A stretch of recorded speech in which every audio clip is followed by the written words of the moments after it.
Well, well, Hmm. Too far away. I can't do that. what do you mean? I'll scoot in.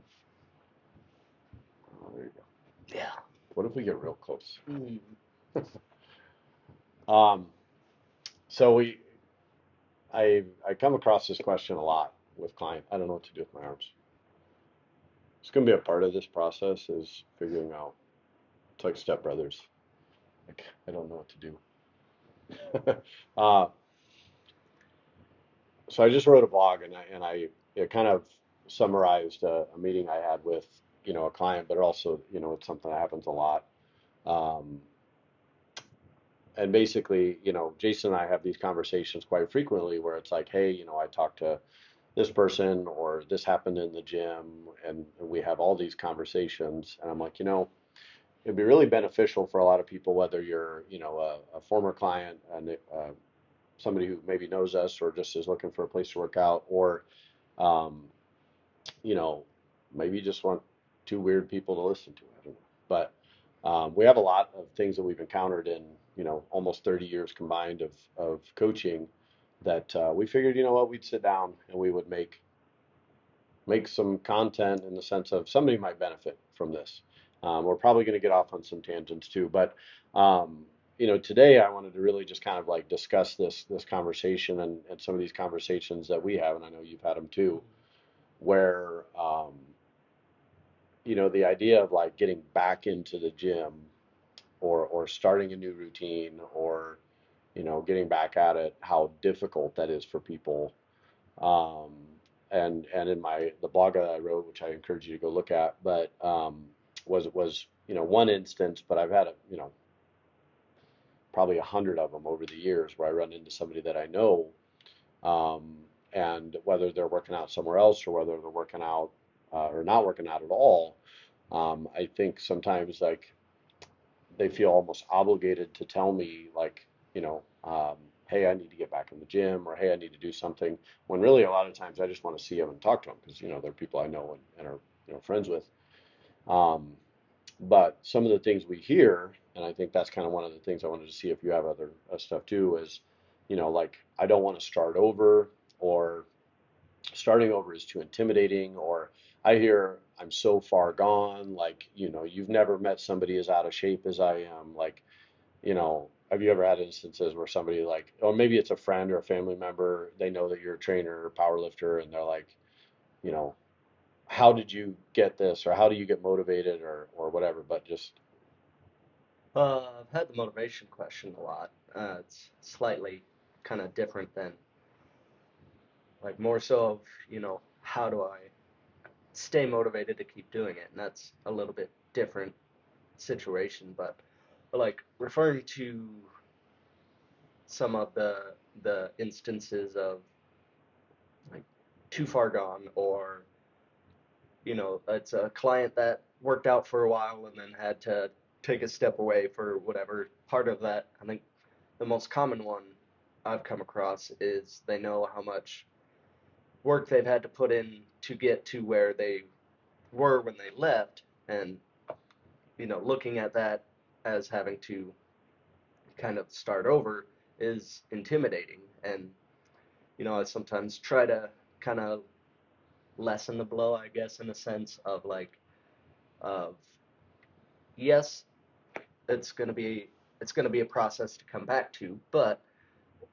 in the same manner, you get to kind of go through the process again in the sense of the the like the milestones, I guess, like doing X amount of weight on your bench press again, or coming back to maybe your squat wasn't your favorite, and you get to kind of relearn the basics of the squat, or bracing or whatever that might be. But it's a lot of times I kind of try to reframe it in the sense of you don't have to go through all of that again. You kind of get to go through all of that again because you're kind of going through the basics again, which is like to some people it's something they enjoy. Um, Other people it doesn't quite have the same same effect as it does as others, but I just try to kind of reframe that to in a more positive manner of like, well, yes, it's going to be a process, but you get to go through those things again. Well, and I think that's something that, I kind of, when it comes down to like what you're actually doing in the gym, I told somebody like when I restarted, a number of times. And this most recent time, it was, after shifting from Olympic weightlifting, getting tendonitis to the point where I, could barely, not, I could squat, but not like as deep as I wanted to or whatever.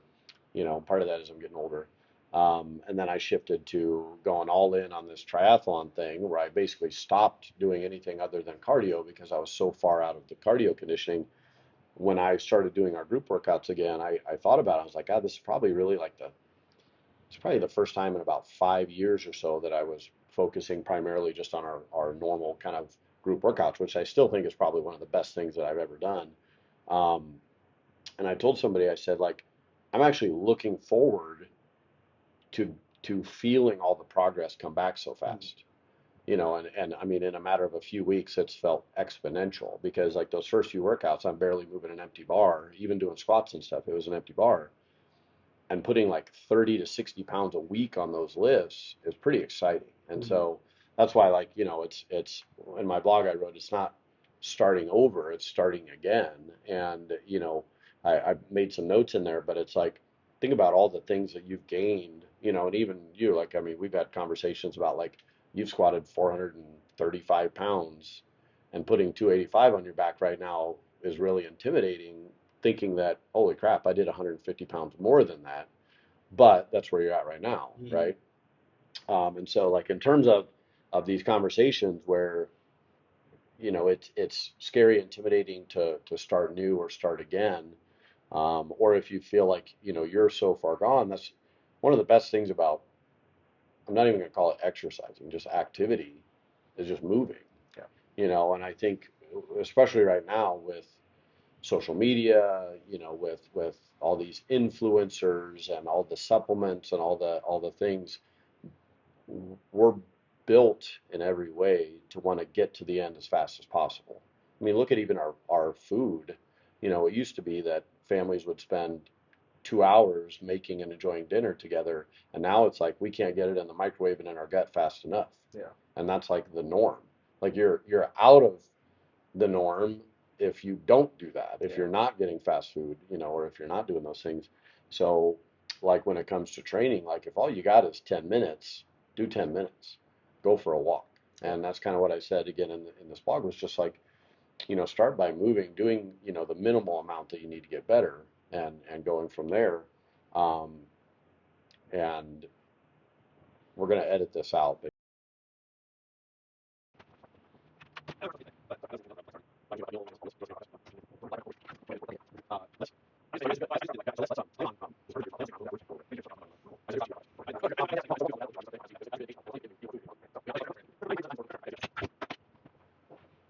And scene. Where's the take? Marker. So that's my marker that I have to edit all that out. So now I don't know where I was. So I just had to edit out one of our clients stopped by to ask me a nutrition question. So, which is another thing is that, we're pretty much always on the clock. Yeah. People text us and call us and message us, and I'm really bad about responding right away. So if I've not responded to you, text me again with like a question mark or something. But no, but ultimately, like, this whole conversation today is really about trying to help people break down the barriers of getting back into it, as well as like, why it's so important. And it doesn't have to be training here, it could be training anywhere else, but it's incredibly important that we move, Yeah.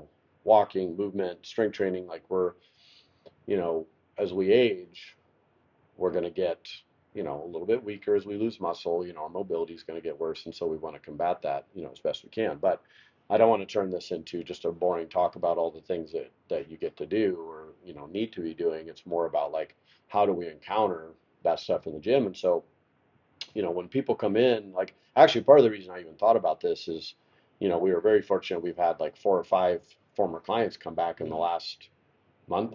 Yeah.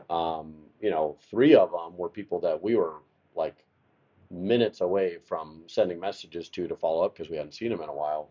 And one of them says, just, kind of life happened, life got in the way. Um, and what I say is, when somebody says that, it's like, acknowledge that, yeah, I mean, it's being an adult with kids and stuff is hard. Like oftentimes, we put ourselves on the back burner and we've got to take care of everybody else. And that's why anybody who's watching or listening to this, it's like, it doesn't need to be 5 days a week. Like if what you got is one, do one. And in our gym, we have people that like, I tell them like, look, if you can give me 30 minutes and, even if it's in our group workout, if you're like, hey, I got to be in and out of here in 30 minutes, just check in with me or Jason, whoever's coaching, like, we'll help you out. Yeah. Like, that's part of the reason, like, having a coach there versus just like, going and punching in and just kind of wondering what you're going to do and then walking around in circles and leaving. We're going to say, no, we need you to do, this, and this, and we need you to, get this done in the next 30 minutes or whatnot. Yeah.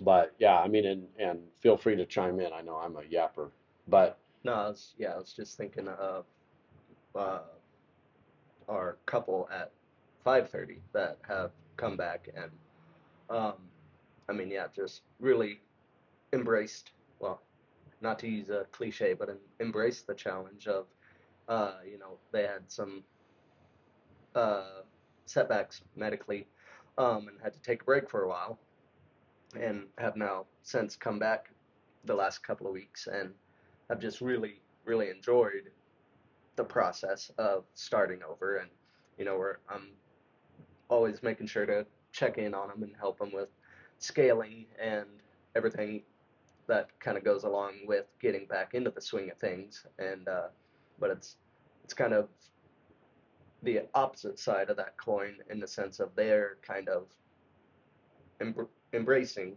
the idea of getting back into it and some of the workouts kind of getting their butt kicked again. And I think, and like I said, it kind of, you get to go through that again of like getting through that first like long slow cardio style of workout where it's just, you're just moving and you being able to get through that and recover and come back the next day and go, oh yeah, I did that, that wasn't so bad. But I think, yeah, they are the example that stick out to me, just in the sense of they're really kind of relishing the opportunity, which is kind of opposite of kind of how this started. But just different strokes. well, and that's what like our gym traditionally gets labeled as like, it's too hard. Mm, How many times over the years I've had somebody say, well, my friend wants to come,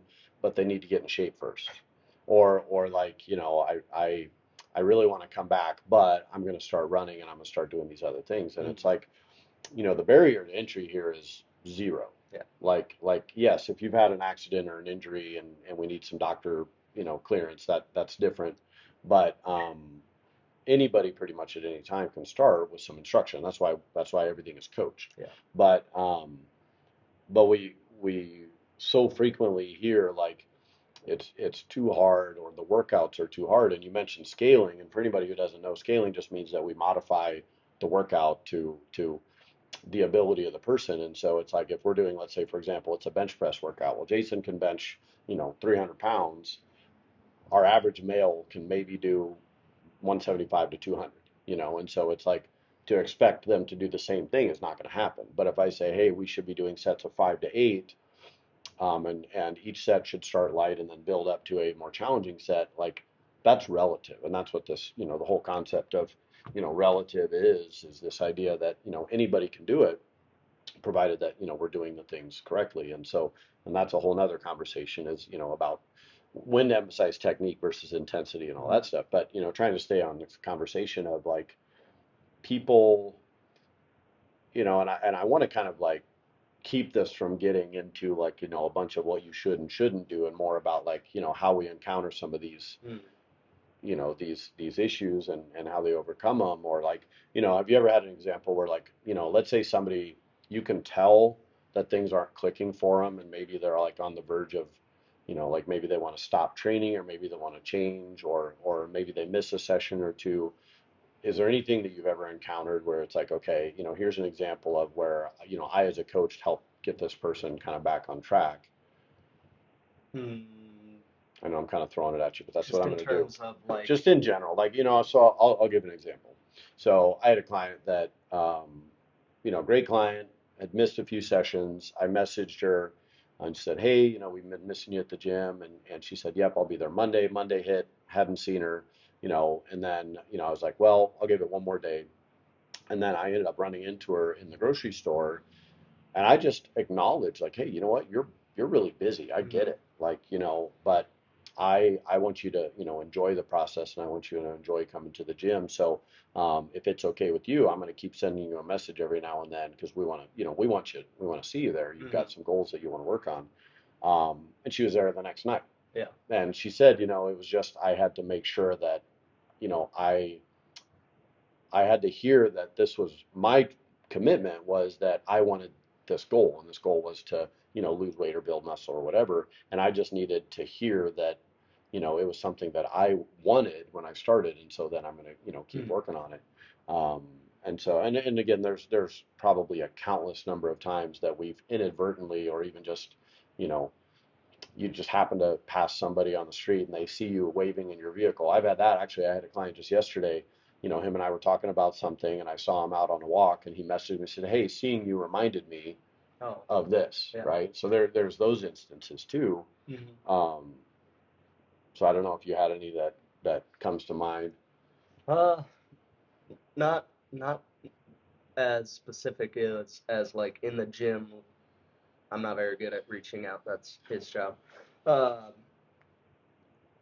Not necessarily that example of, they've missed a couple of days in the gym or a week in the gym, and then I'll reach out and, kind of, for lack of better terms, reel them back in. But I have had it to where, I'm out and about and I'll run into somebody, and it's like, it's kind of almost like that, kind of shameful, like, oh, hey, yep, nope, I know I need to get back at us. Well, yeah, I mean, if you want to, absolutely, but life happens. I'm just out and about in the wild. I'm not, out here perusing for former clients or whatever else, but I have had it a couple of times of that to where, it's like you touched on when you bumped into a former client, they almost feel like um they have to like give reasoning as to why they haven't seen us or haven't been in. It's like you mentioned, no, we just like to see you. Like, Yeah. yes, we'd love to see you in here and feeling better and moving better, but we just genuinely like to see you.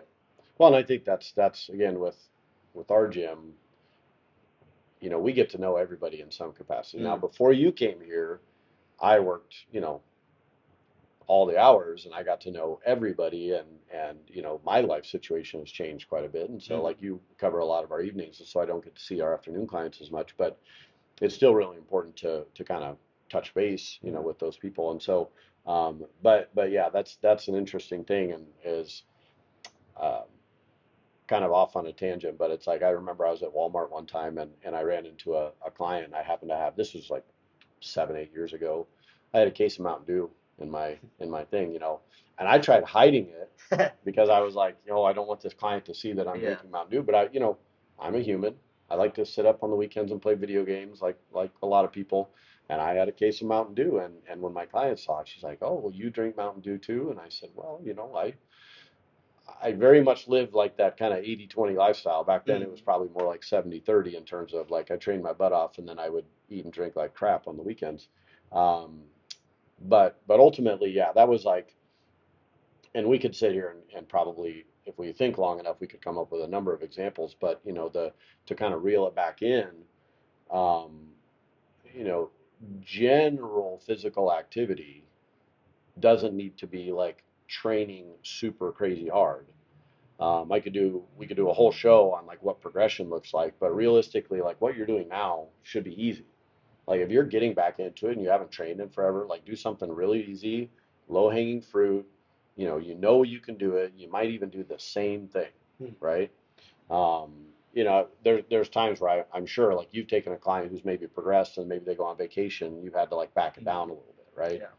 Um, and I think that's something that we do all the time, and oftentimes our clients don't even know we're doing it. Yeah. But it's like, right, somebody comes back from a vacation, and rather than hitting the next progression, it's like, what, we're going to do an activation workout. We're going to, take you through it, and we do it just because we're coaches and we're used to it. Yeah. They don't even sometimes even know. They just think they're coming in and getting a good workout. But what they don't really know is we took 20% off the bar. Mm-hmm. We backed the intensity down 30%, and we, changed it from a 30-minute circuit to a 12-minute circuit with a 5-minute break in between. Yeah. So like those are all the things that we do.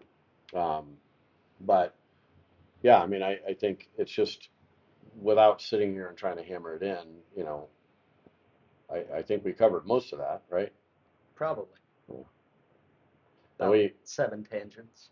well, we haven't even got on the good ones yet. No. But, um, we, it's one of those things where it's like, speaking of nothing, we're talking about like change the subject. And, um, I was talking with a client this morning, and we got on the subject of dogs, and it's been a rough week for pets. And, we had a client, unfortunately, had to put his down. And I just saw my brother and sister-in-law had to put theirs down.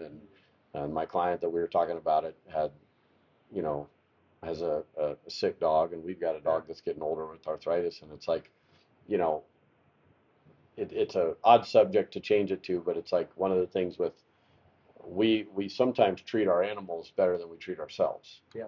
And that's kind of where I'm getting with this is it's like, you probably heard the stories where I saw one time where there was a study where it was like they asked people if they would quit smoking if they knew it would kill their dog, and like 70% said yes.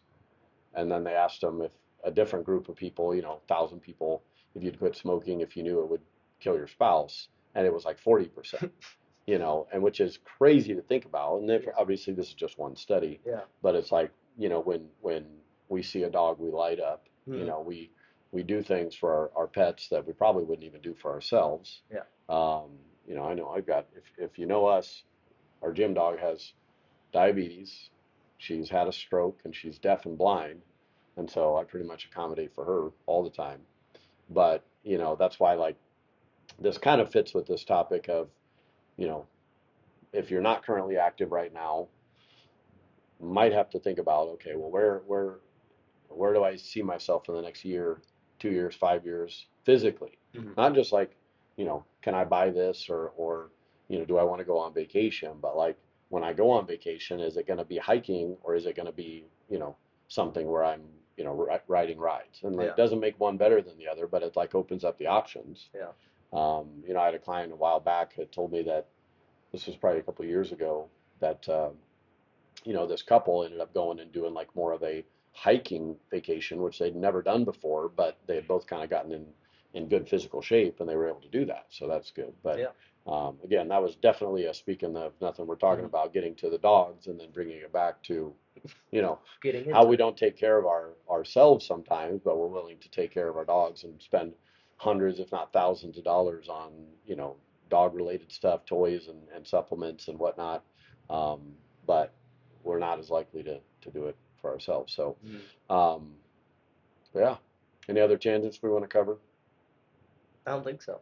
So the funny thing is, I told Jason we were going to be videoing today, and he shows up looking nice, no hat, clean shaven, and I forgot. So I'm a little rough. My hair's matted down. I got my hat on. So thank you for Midlife crisis. taking it seriously and not doing what I'm doing. And so, but yeah, so we're gonna be doing these, here and there. And I know I didn't say my name, but I'm Jared. This is Jason. We own and then operate RPE Strength and Fitness, and I also do some nutrition coaching with Holly Borchers. But yeah, it's pretty cool.